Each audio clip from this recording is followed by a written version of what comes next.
Alors Bob, avant de commencer, est-ce qu'il y a quelque chose que tu aimerais dire aux partisans, à tes commanditaires? Ah, ben oui, c'est sûr. Écoute, avec les foules qu'on a eues cette saison, c'était pas évident avec la COVID, avec tout ce qu'on a vécu depuis 2 ans. Puis on a senti vraiment, quand on est revenu au mois de février, que les partisans ils étaient emballés, ils avaient hâte, ils étaient excités.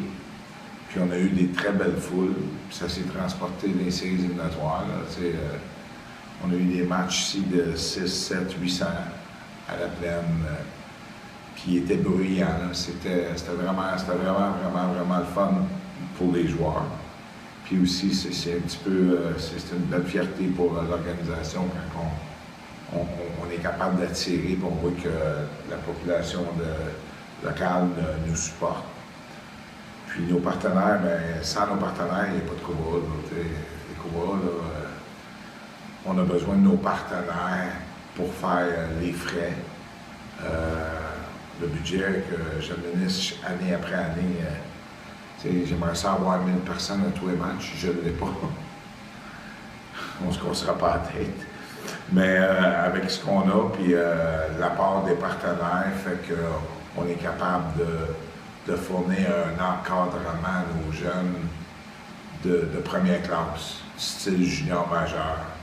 Un autobus, c'est pour les voyages, un repas après le match, tous ces voyages, 3 entraînements sur glace par semaine, un entraînement hors glace en gym avec le club de boxe Imperium. C'est grâce à l'apport de mes propriétaires, les gestionnaires de l'équipe, M. Fabry, Alain Sérafini, Mylène Gelbert, Éric Champoux, ben, merci à eux, là, parce que sans eux, sans l'apport des partenaires, ben, c'est sûr que ça peut pas marcher. Là, on ne pourra pas fonctionner, avoir le même programme. Puis ici, je te le dis, le programme, il est sérieux et il est solide. Oui. Fait que, un gros merci à nos partenaires, un gros merci à mes propriétaires de me faire confiance. Je viens de passer ma 15e année avec les Cobras. Fait que, un gros merci pour ça, puis un gros merci à nos partenaires d'être là, des partenaires qui sont là année après année, qui encouragent les Cobras. Il y en a des nouveaux qui se greffent à chaque année.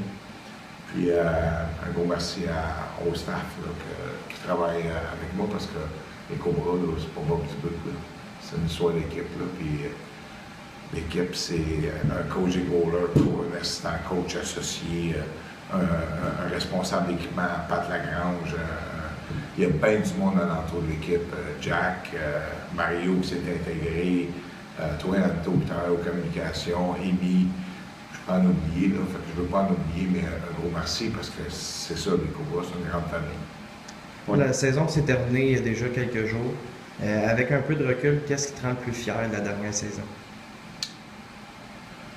Oh boy! Je te dirais qu'en début de saison, l'été passé, avant le repêchage, tout ça, on avait commencé à bâtir l'équipe, puis je trouvais qu'il aurait fallu se battre pour être dans les 6 premiers. J'ai dit, il va falloir travailler fort, il va falloir gérer ça comme il faut, puis je te dirais que le fait qu'on se soit battu toute l'année dans les positions 3, 4 et 5. On a fini à 4 points de Beauce-Amiens qui a fini 3e, 1 point en arrière de Joliette qui a fini 4e, puis on a fini 5e. Fait que on a eu un début de saison difficile, où on performait, mais on échappait souvent des matchs. On a perdu, je pense, 4 ou 5 matchs, notre premier mois, des 2 premiers mois, en fusillade, en overtime, des choses genre. Fait qu'on savait que ça serait plus difficile.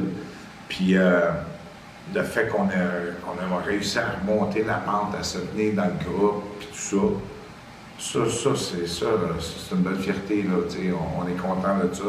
On avait dit, il faut se tenir dans le peloton jusqu'à Noël, puis on verra rendu à Noël si on a besoin de faire des additions. Puis Puis on a des joueurs dans ça qui sont venus se greffer. On a fait confiance à des jeunes. Puis les jeunes ont vraiment rempli le mandat. Fait que ça c'est un bel accomplissement pour toute la. Tantôt, je n'oublie un, Pat Desrosiers. Pat qui travaille avec moi depuis cette année, là, qui est mon assistant des jeux, qui est mon dépisteur-chef, fait que toutes les décisions hockey, là, on travaille ça conjointement avec notre staff hockey, mais au niveau de la gérance d'équipe, c'est ça. Fait que on avait bâti pour le gars, il faut se tenir dans le peloton jusqu'à là. Puis c'est effectivement ce qu'on a réussi à faire, en plus d'être capable de se classer parmi les 3-4 meilleurs défensifs de la Ligue. Ça, j'en fais une fierté. On savait qu'on manquait un peu de punch en avant, à l'attaque. Puis on voulait vraiment au moins être capable. Si on ne se crée pas beaucoup de buts, on n'en a pas beaucoup, ben, nos chances sont bonnes. Fait que c'est un petit peu ça qu'on a été capable de faire toute l'année. Oui. Une élimination dans le corridor, c'est loin d'être gênant. Est-ce que comment tu traduis cette saison, puis qu'est-ce qui s'en vient pour 2022-2023?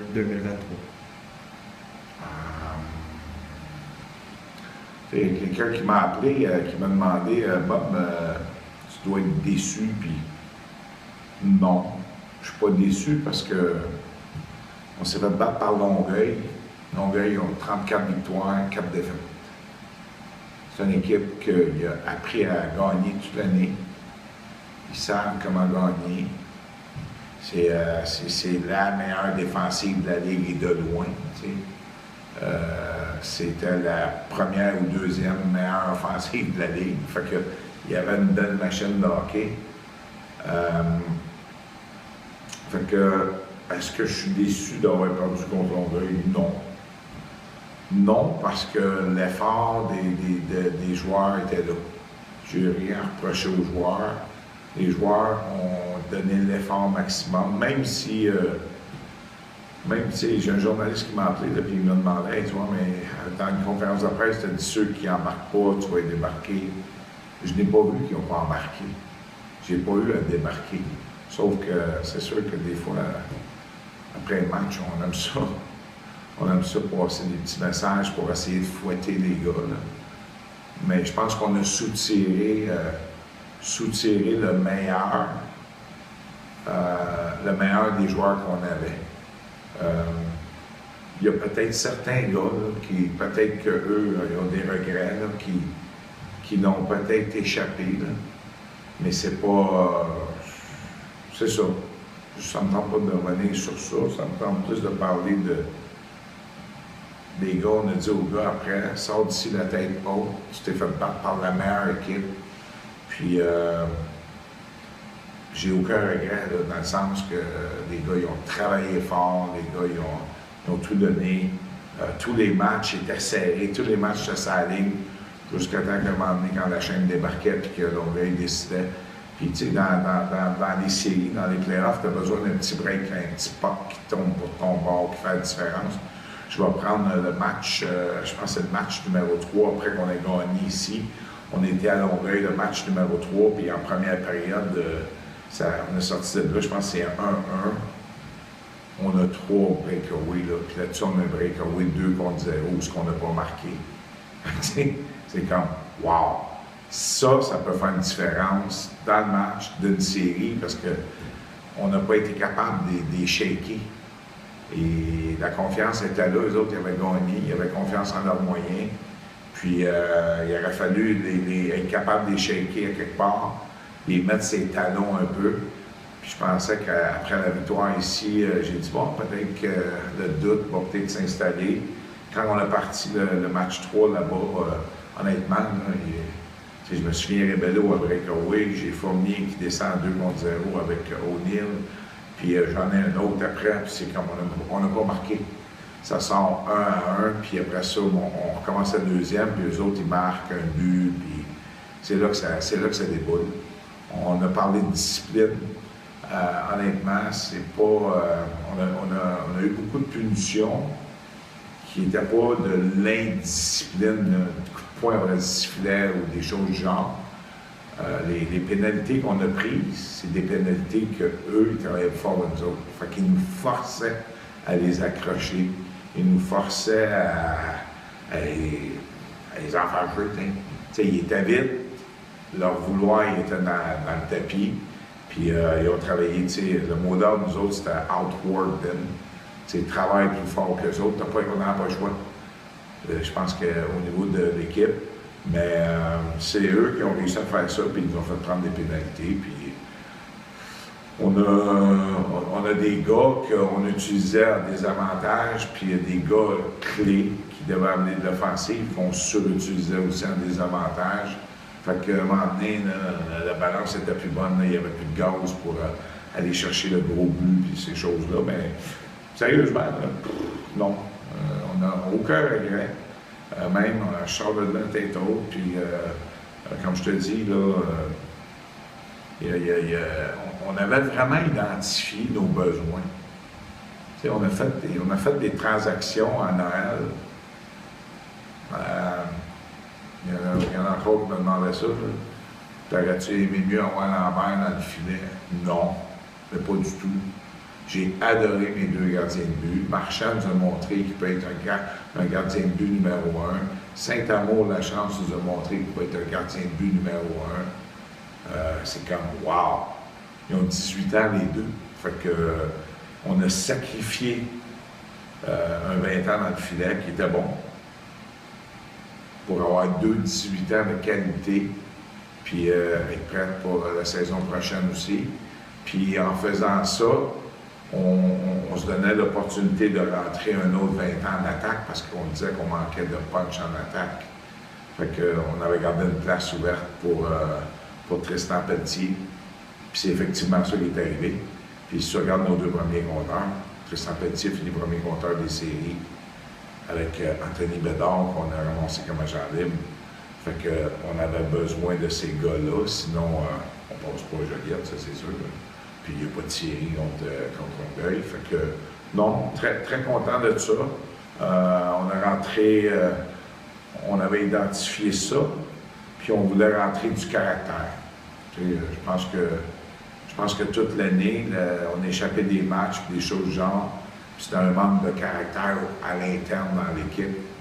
Puis l'arrivée de Réon, l'arrivée de Tremblay, l'arrivée de Pelletier, l'arrivée de Bédard, même mon ami Pinel, l'arrivée de Julien, ça l'a amené du caractère. Ça l'a amené une autre dynamique. Fait qu'on a arrêté d'être une gang de bons gars. D'être une gang de bons gars, puis ça vient de permettre à nos jeunes de 17, 18 ans de voir vraiment c'est quoi que ça prend pour gagner. Puis c'était vraiment l'objectif. Cette année, on voulait gagner, on ne voulait pas sacrifier la prochaine année parce que l'année prochaine, tu as la front page à Terrebonne. Mais quand on est arrivé aux fêtes, en voyant qu'on se tenait dans les 4-5 premiers, on a fait bon, qu'est-ce qu'on a besoin? On a besoin de caractère. Puis on voulait améliorer notre brigade défensive. Ce qu'on a réussi à faire, on a sorti 2 jeunes qui étaient Brunette puis Ducharme pour rentrer 2 autres 20 ans. On a sorti Bisson. Fait qu'on a transformé vraiment notre brigade défensive pour être sûr. Puis en souhaitant que Petit signe ici. Puis Bédard est arrivé sur le tas. Fait que on était confiants, mais il nous en manquait aussi. Tu sais, je ne ferai pas de cachette, là. Sam Pilon qui m'a lâché ça quand on a recommencé au mois de février. Là. Ça, c'est venu. Sam avait un rôle dans un top 6. Puis Sam, je l'adorais comme joueur. En plus, sa vitesse. C'est ce qui nous a manqué contre Longueuil. T'sais. Sam était dédié là, pour désigner pour aller jouer sur un top 6 dans un rôle offensif. Puis pour des raisons personnelles, il a décidé d'arrêter. Fait que ça a fait OK. Puis la blessure à Charbonneau. Charby a joué sur ma 1, ma 2, ma 3, ma 4. C'est un gars qui a de la grit, qui a de la vitesse, qui peut faire n'importe quoi sur une glace. Fait que ça l'a enlevé de la profondeur que je trouve qu'on s'était donné après les périodes d'échange. Puis, dommage, c'est des choses qui arrivent. Là, Joliette, On est en train de blesser comme nous autres. Fait qu'on viendra pas se plaindre d'ici aujourd'hui, là, mais ce que je veux dire, c'est face à Longueuil, j'aurais aimé savoir ces deux bonhommes-là, même à Joliette. Mais c'est correct. Il y a des choses qu'on ne peut pas contrôler. Puis ce qu'on peut contrôler, je pense qu'on l'a assez bien contrôlé. Oui. Tu en as parlé l'année prochaine, c'est la front page qui est ici à Terrebonne. Qu'est-ce que tu vas cibler ou qu'est-ce que tu vas essayer d'aller chercher justement pour l'année prochaine? Yeah boy. Écoute, on perd. Qu'est-ce qu'on va cibler? On va bâtir alentour de les gars. J'ai adoré des joueurs cette année. Je te dis, il y avait 17 ans. Je prends des Sam Ritchie. Je pense que sa première année à Sam dans le junior, j'espère juste qu'il a compris c'est quoi le junior, le sérieux de la chose, parce qu'il y a un talent et un potentiel énorme. Sauf que, au niveau de l'engagement, c'était pas tout le temps là, mais il y a un talent et un potentiel. J'espère que sa première année, le fait d'avoir la front page l'année prochaine puisse le motiver puis qu'il décide d'embarquer, parce que je ne sais pas après ça ce qui va y arriver. Ce gars-là, il est bourré de talent. Il y a beaucoup de choses que d'autres joueurs de hockey rêvent d'avoir, puis ils ne l'ont pas. Mais, fait que, on parle d'un Ritchie, on parle d'un William Lajeunesse qui a scoré 12-15 buts. C'est 17 ans, ça, là. C'est des gars qui ont joué régulier, qui ont joué sur l'avantage numérique. Un gars comme Tristan Reed. Tristan, j'espère juste l'année prochaine quand il va arriver, mais je sais qu'il a compris. Il a vraiment compris bien des choses, puis il a réussi avec le minding il sait c'est quoi que ça prend. Il sait c'est quoi que ça prend pour être capable de performer, puis d'arriver à performer, pas juste quand tu gagnes un match 9-1 en saison régulière. Il va se souvenir de ce que ça prend pour gagner un championnat, pour gagner une front page. Fait que, tu sais, Doucet, Andrew Doucet, progression constante. Vas-tu rester à Bécomo majeur l'année prochaine? Je ne sais pas, j'y souhaite. Mais s'il ne fait pas Bécomo, on va le prendre le bras ouvert. Puis il va être capable de jouer régulier d'un top 6 dans notre ligue. Là. Parce qu'il va arriver à 18 ans, son année d'expérience, de maturité. Le kid a des habiletés incroyables. C'est plus un niveau manque de confiance en soi. Puis il faut qu'il travaille son physique. T'sais. Fait que ça, c'est toutes des choses genre. Je prends la Rivière. Tu sais, la Rivière, on l'a ciblé pour être dans nos 20 ans l'année prochaine en défense. Tu sais. Déjà, cette année, il a joué à 19 ans contre les premiers trios. On l'avait vraiment identifié là. Il est capable de défendre contre les premiers trios. Puis encore contre Longueuil, il nous l'a montré. Fait qu'on va bâtir alentour de lui. On a Nicolas Gontier-Gravel, que vous n'avez pas vu beaucoup dans les séries, mais que durant toute la saison, faisait jouer. Puis on lui a demandé de travailler des choses spécifiques cet été. Puis ça va être ça. On veut que ce petit gars-là, l'année prochaine, soit prêt. Fait que, tu sais, on a bien, tu sais, Justin Fortin qui est arrivé en cours de saison. On a aimé sa dynamique, on a aimé son vouloir. Puis après ça, tu as des vieux, là, tu sais, tu as Fournier, tu as Nadon, je vais en oublier, Fournier, Nadon. C'est ça, nos deux gardiens de but, on se casse pas la tête. Dans le filet, on est réglé. On a une belle liste. On a des joueurs de 19 ans qui sont au junior majeur en ce moment qui nous appartiennent, qu'on pense qu'ils ne devraient pas jouer 20 ans majeur. Fait que on va essayer de convaincre ces bonhommes-là de venir jouer ici. Le retour d'Anthony Bédard, on se croise les doigts, puis on sait qu'il a aimé ça. On souhaite juste qu'il soit ici au premier match de saison l'année prochaine. Fait que, tu sais, les gars, ils ont pris du millage, les gars ont pris de l'expérience. Sam Rebello, tu sais, joueur de défense. Pendant Noël, on a commencé à donner des chiffres en avant. Les séries, honnêtement, les séries, c'est un des attaquants que j'ai le plus adoré dans mon équipe. Sa détermination, son vouloir, tu sais, c'était tellement...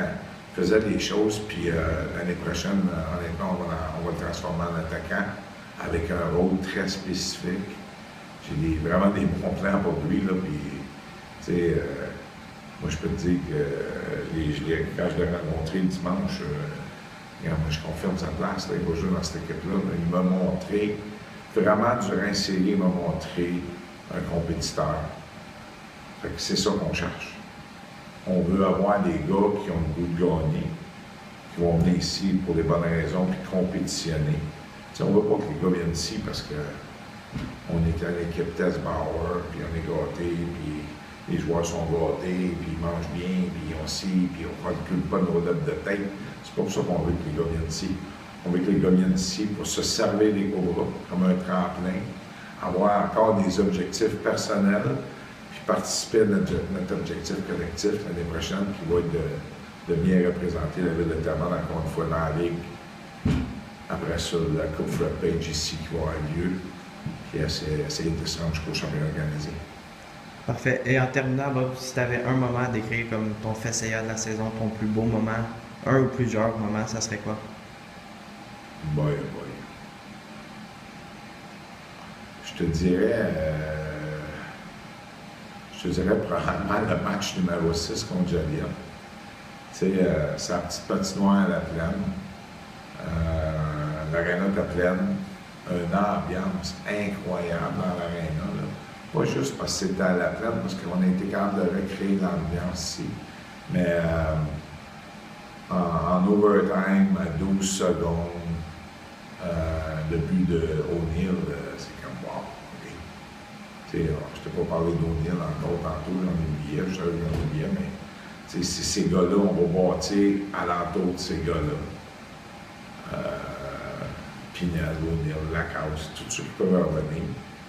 S'ils sont ici pour les bonnes raisons, mais c'est ça qu'on va faire. Puis on va être à la recherche. C'est sûr qu'on va bâtir. On va essayer de mettre la meilleure équipe possible sur la glace. On veut pas. L'année prochaine, on ne veut pas être dans les 6 premiers. Là. On veut être les premiers. Là. C'est nous autres qui reçoivent le championnat de l'Est du Canada. Fait qu'il faut jour 1 partir puis être sûr qu'on est sur la coche tout le long. Là. Fait qu'on va travailler fort, que ce soit au niveau des agents, des joueurs de l'extérieur. Mais on va fouiller tout l'été. On va essayer de trouver les meilleurs joueurs de hockey avec la meilleure attitude possible. Là, parce que, tu sais, mes gars, ils ont appris ça. Là. Les jeunes, là, ils ont vu une équipe de hockey avant Noël, puis ils ont vu une équipe de hockey, c'est quoi, après Noël.